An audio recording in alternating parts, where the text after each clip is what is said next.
Some more big news from some heavy hitters who could prove to help the Diamondbacks claw their way back up the totem pole in 2026.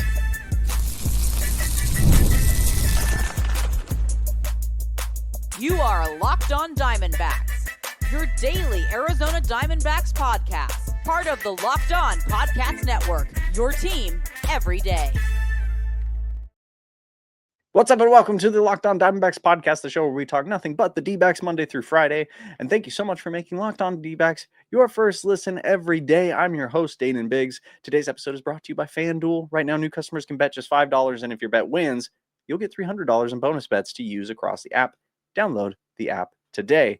I want to go ahead and shout out really quick MP5, who said that intro song is my jam, because I yesterday asked if anybody else listens to it. So thanks, MP5. He also put a good number of, he went way more in depth than I did on the numbers and payroll of every single team, and it was really interesting. Sent me a short video, and we may need to get him on the show at some point so he can walk me through a lot of that, because it was fascinating. But he said, would suck to see Gallen and Beeks go, but I'd actually be a bit more sad to see McCann go. That dude was great. Look at the ERAs when he was catching versus when someone else was. Kind of crazy. Yeah, I think McCann is by far the most important for us to re-sign, which is funny because if you look at the numbers, they don't really, the surface numbers, I should say, they don't really make you think like, oh yeah, James McCann, MVP, super valuable guy. We got to get him on, we got to get him. But if you see his effect on the team beyond just those initial numbers, yeah, you look at the ERA of the pitchers that he was catching for. Our pitching improved dramatically in the end of the season, and a big part of that is because of him. And it also kind of exposed that an area where Moreno needs to improve, which is his ability to call games. He needs to know how the game works and how it functions, and the right pitching sequencing and all that kind of stuff. That's something that Moreno's very, very skilled in just about every other area. There, he probably needs a little bit more work. But McCann, who has a lot more experience, is, I mean, what Lovello calls a baseball expert. He just has the experience, and that's something you can't fake, and that's something you can't buy. And so he'll occasionally hit a home run here and there, and he'll get an extra base hit every once in a while. But the primary reason we get a catcher is because he can catch, and he can call games, and he can help the pitcher. And I think McCann did that in a really, really big way. So I think James McCann needs to be a re-sign for sure. Hopefully here in the next few days, we hear that he is signed again with the D-backs, but we'll see what happens. We don't have many days left before it's a free-for-all for all free agents. So exciting to see how that goes. Today, we're going to be talking about, however, in lieu of free agency, we're probably going to need to be trading a good deal, because the Diamondbacks aren't made of money. They don't have the same pockets that the Dodgers have. I know that the owners of every MLB team are millionaires and billionaires and stuff like that. That's not how business works. It's not the kind of thing that Ken Kendrick can just be like, well, all right, fine, I'll just write you a check for $200 million more dollars. There you go. It's chump change. Who cares? No, that's not how that works. And if that's how you think it works, then you don't know how business works. And baseball is a business, and sports is a business. And so that's something that the thing that I look at is the amount of revenue that the Diamondbacks make and how much they're putting back into payroll, which last year they put in at least 2/3 back into their revenue, or back into their payroll, which put them at one of the highest in the league. But well, anyway, that was a tangent. Apologies. But because we're not going to just be able to sign every single player that we are going to need, we are probably going to have to trade a good deal and give up a handful of players so that we can get the handful of players that we need. So the big question is, who do we give up in order to get what we need? So we'll talk about that. We're also going to talk about a handful of surprise opt-outs that we saw yesterday in various MLB teams. Some of them maybe more of a surprise than others, but some of them actually quite surprising. And then we're going to talk about our 40-man roster and why we need to secure that and why that's important. And it gets into kind of like the nitty-gritty of the rules of baseball in the offseason and stuff. But I found it very interesting, and I learned quite a few things when researching this topic. So I want to share those with you. Anyway, our first thing that we need to talk about. Mike Hazen, when asked, said there is a good chance that we're going to need to give up a few of our good players if we want to get good players in return. That's how trades work. You have to give a lot to get a lot. If you give a little, you're probably not going to get a lot back. And he was specifically referring to trading out offensive heavy hitters and prospects in order to get big time pitching leaders in pitching and high quality pitching. And so he didn't specifically call anybody out, but we have our top prospects like Ryan Waldschmidt, Tommy Troy. Were the probably, I mean, those two are the most kind of the biggest names that we have as far as our prospect list. Waldschmidt is in AAA and Troy is in AA. Oh, sorry, it's the reverse. Tommy Troy is in AAA. Waldschmidt is in AA. But Waldschmidt is our number one prospect. We also have Slade Caldwell as our second, but he's still in high A. Kason Cunningham is in low A. And we have infielder Demetrio Crescentes, who is in high A. If you guys hear a dog barking, that's mine, not Demetrio's. It's or yours. It's they're just excited about this topic. Well, they're not excited about it. They don't like the idea of giving them up. But we have a handful of other options as well. I mean, it feels kind of wrong to say this out loud, but we have Jordan Lawler. Is he going to develop into an elite offensive player? He might. I think he probably will, but there's a very good chance he won't. I felt pretty good about Jake McCarthy, and I'm not really feeling super great about him right now. But Jake McCarthy's also on the list. Alec Thomas, maybe Blaze Alexander, Tim Tawa, Connor Kaiser. Maybe not. Kaiser may not be a super high quality guy, but he could be on the list there. Any of those guys we could part with, and it would not really affect our 2026 compared to 2025. Jordan Lawler, I think, has the most upward movement, but that also means that he's probably the most attractive. So if a trade were to be proposed and we're to say, hey, we have this incredible starting pitcher or this incredible closer that's worth, that's going to be, that they're worth this much, but we have them on a really good contract and we have this and that, and we'll trade him for Jordan Lawler. I'd hear that out, and then Tommy Troy, Ryan Waldschmidt. The thing about it is you run this risk. You're like, is this going to be a Jake McCarthy situation, or is this going to be like a Dansby Swanson situation where, or a Jazz Chisholm situation where you're like, oh man, Jordan Lawler went on to become this all-star MVP caliber player, and he used to be on our team, and then we got rid of him. Max Scherzer, like, oh shoot, why did we do that? Well, it's because we didn't know. I mean, hindsight is 2020. But then, I mean, is it going to be a situation where like, man, we traded Jordan Lawler for him, that guy that stunk and then got injured, and then it was horrible? Or is it going to be the situation where like, whoa, dude, we traded Jordan Lawler, who never got it figured out, for this pitcher who ended up becoming a Cy Young and all this stuff, and we had him for years. So that's the question. You don't really know. So how do you want to go about it?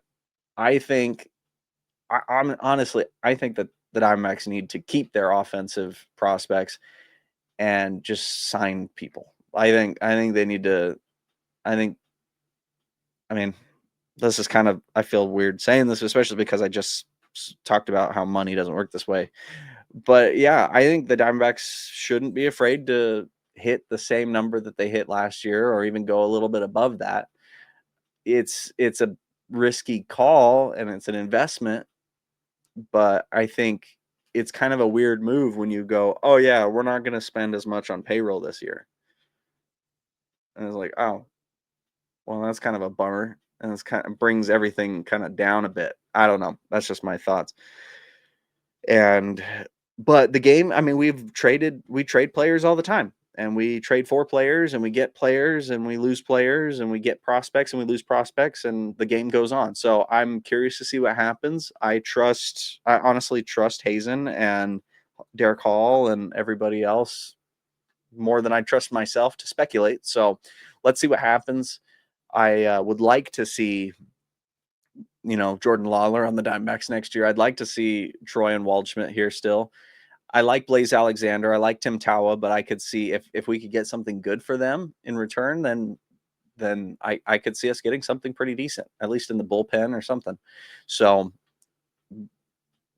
time will tell, and hopefully we'll know sooner than later. Though that's likely that we won't hear back until the week before the regular season starts. Anyway, guys, we're going to take a little break and then we're going to talk about some big moves that happened across the MLB with opt-outs and options being rejected and things like that, and who could potentially end up in a Diamondbacks uniform next year, even with that lower payroll. So stay right there. Don't go anywhere. We will be right back. This episode is brought to you by Prize Picks. You and I make decisions every day, but on Prize Picks, being right can get you paid. Don't miss any of the excitement of this sports season. Whether you're following the NFL, NBA, or both, there's no better time to jump in on the action. If you haven't tried it yet, Prize Picks is the simplest way to play. Just pick more or less on at least 2 player stats, and if you get them right, you win. It takes less than 60 seconds to make your lineup, and you can play anywhere Prize Picks operates, including California, Texas, and Georgia. Download the Prize Picks app today and use code LOCKEDONMLB to get $50 in lineups after you play your first $5 lineup. That's code LOCKEDONMLB for $50 in lineups after your first $5 lineup. Prize Picks. It's good to be right.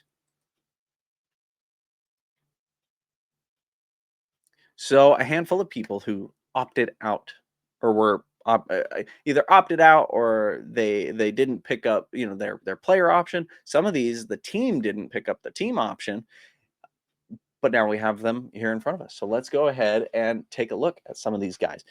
Milwaukee decided not to take on the team option for starting pitcher Jose Quintana, which was a surprise because he had a fairly, I mean, he wasn't an all-star level starting pitcher. He wasn't necessarily doors, but he pitched a pretty darn good season.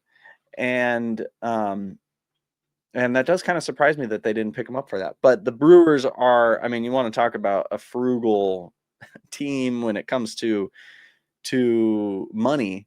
You're looking at the Brewers, but I mean, for how little they spend and how often they make the playoffs and how good they played this last year, I mean, they're doing something right. So I'm not gonna harp on them too much. But he pitched a little bit less this season than last season, but did end up with a 1.3 WAR and an ERA of 3.96. So nothing spectacular. It looks like usually he's around a 3.75 or so. So this was kind of an off year for him.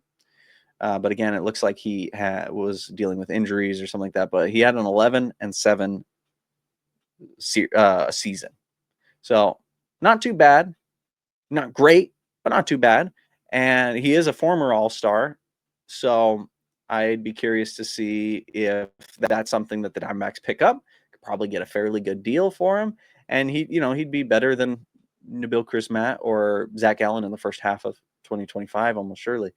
And he wouldn't cost nearly as much as Montgomery did or Rodriguez or Corbin Burns. So I think that would be not a bad get at all. Another one whose team did not exercise their team option was Shota Imanga, who is on the Cubs. And basically what happened is there was a team option. I didn't know that this was really a thing. It was a mutual option, I believe, but it was like the team had an option for X amount of money And if they don't pick that option, then the player has a chance to stay on the team, but for less money, which I thought was a little bit funny. I'd never seen that before. But anyway, Imanaga. I have such a hard time remembering how to say his name. But he had a 1.5 WAR this season, a 9-8 season with an ERA of 3.73. So not, again, another not spectacular. These guys aren't being selected for a reason, but they're not bad. They're just kind of expensive from what I understand. But having the season that they had, I wonder if that does make it a little bit easier, make them a little bit more signable. But Imanaga is his rookie season was 2024, where he was an all-star and he had a 2.91 ERA. This season, a 3.73. So maybe this was kind of his sophomore slump year, and next year he's going to be really good again. But his strikeout rate is very good. He throws an average of 7.3 strikeouts per 9 innings. So that's very good. And he pitched 144 innings, a little bit less than the season before, but not too bad at all. 25 starts. I think he would be a perfectly good signing for the Diamondbacks. Maybe a bit on the expensive side, but anyway, now those two are the two that shocked me, or that came out that surprised me the most yesterday. We have a handful of other ones. The Mets, it was reported that Pete Alonso was going to be staying with the Mets, but then when putting together my notes for this episode right before recording, it was reported that he was not, and he was going with free agency. So I think maybe that was just some misreporting, or I don't know exactly what happened. But Pete Alonso, first base for the New York Mets, is going into free agency. Would it be awesome if we signed him? Absolutely. I think, though, that money would much better go towards our pitching. But again, if Ken Kendrick decides, oh, wait a minute, I do have an extra $100 million here for you, go, then sure, why not? Another one in that vein, Cody Bellinger is a free agent, is left fielder for the Yankees. Alex Bregman has also decided to test free agency. He's a third baseman for Boston. And he would be another really good grab. I mean, could you imagine signing Alonso and Bregman onto the Diamondbacks team? You'd have an infield of Bregman, or Alonso, Marte, Perdomo, and Bregman. That would be nuts. Not going to happen, but that would be nuts. That would be crazy.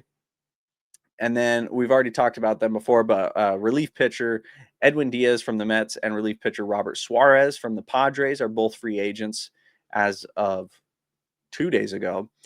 Both of which, not both of which, either of which I think would make for an excellent closer on the Diamondbacks. They have the experience. They'd be a bit big, like a bit more of a sign, a bit more money, but not out of the realm of possibility for the Diamondbacks and where they're at right now. And if they're going to sign anybody, a closer would be huge.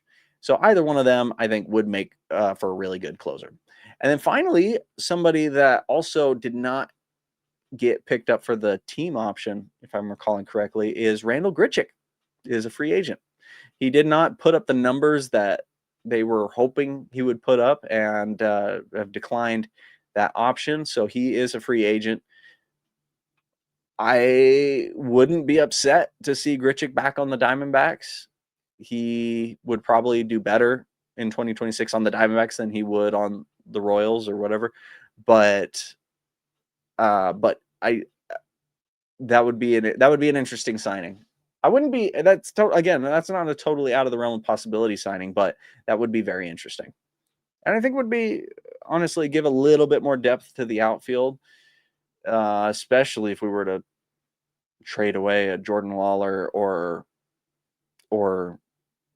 Alec Thomas or Jake McCarthy. Then having Grichuk back may be a pretty good thing to do. But again, what we're going to see from the Diamondbacks is most likely they're going to sign one, maybe two kind of big pitchers, probably one starting pitcher and one relief pitcher.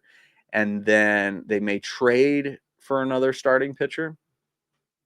maybe one other relief pitcher, but I don't think there's a lot of guys they want to be parting with right now. And then after the winter meetings, before spring training, they'll probably track down a handful of older, more experienced, but past their prime relief pitchers, and maybe even a starting pitcher to come in and fill the roster. That's where you're getting like your Leclerc. You get somebody like him who isn't gonna blow the doors off the place, but will have a bit more stability, and not necessarily and older guys, and I say older, but more experienced guys who know what it's like to throw in back-to-back games and not hurt themselves, like younger players who aren't maybe used to that, going in and they pitch for a few games and then they're injured because they're like, whoa, I never pitched this much and now my elbow hurts really bad. Is that bad? And then they're like, oh yeah, you need season-ending surgery. Oh, well, darn. I think you get some older players in there, and we're likely to see that happening less. So that's probably what's going to happen. On the offensive side, we're going to get a first baseman, we're going to get a third baseman, probably. If Tawa, and if we re-sign Vargas and we re-sign McCann, then you're and Pavin Smith is healthy again, you could get by without really signing anybody. But I am hoping to see a Paul Goldschmidt signing back in Arizona. I think that would be huge for reasons on and off the field. But anyway, I learned a ton about how the 40-man roster works and what's going on with that in relation to AAA and the minors and this Rule 5 draft that we sometimes hear about. So I'm going to talk about that right after this break. You know the drill. Don't go anywhere. We'll be right back. The NBA is back, and there's no better place to get in on the action than FanDuel, the official sports betting partner of the NBA. Even if you miss the start of a game or want to ride that hot hand, FanDuel has live bets on everything from who will score next to fourth quarter comebacks. Plus, you can even combine your live bets into a same game parlay for a shot at a bigger payout. It keeps everything more exciting, especially when your team's making that late push. Right now, FanDuel is giving new customers $300 in bonus bets when your first $5 bet wins. So head to FanDuel.com to sign up and play your game with FanDuel, the official sports betting partner of the NBA. So after I realize I say so. I need to figure out something else. Anyway, I just realized that.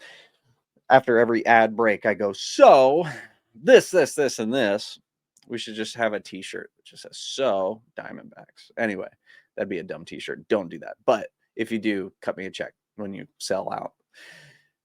Anyway, so somebody, let's talk about this. All right. I'm done. We're done. Okay. Up until this Thursday, teams have time to offer their qualified offers or re-sign players that are now free agents. I haven't seen, I'm waiting on the news for the qualified offer extended to Zach Gallen, because we know that that's happening, but I have yet to see it, which that's tomorrow. It's tomorrow night, tomorrow mid-afternoon. So we're bound to see that soon. And then he has another week or two before he has to respond. But he's almost certainly going to say no anyway. So not too much of a, not really sitting on the edge of my seat for that one. However, on November 18th, teams must have all eligible players on their 40-man roster or their 38-man AAA roster, or else they run the risk of losing them in the Rule 5 draft. Now, I knew what the Rule 5 draft was, but I didn't know much about it. So I did a little research. The Rule 5 draft is held during winter meetings, which starts around December 10th. That's probably when it'll be this year.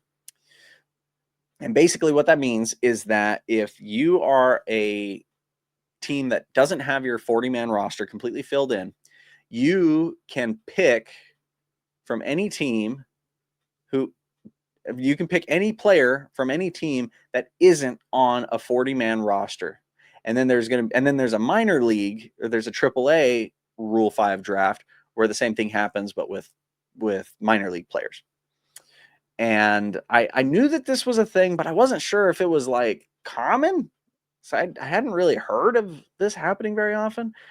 But no, it happens a fair deal. Last year, for example, there were 15 players selected in the major league phase and an additional 68 selections during the AAA phase. So that was kind of interesting. 11 of those 15 players were pitchers. So very interesting. And the way that this works is it goes in reverse order of your overall record. So the worst team in baseball gets the first pick, and then it goes up and up and up and so on.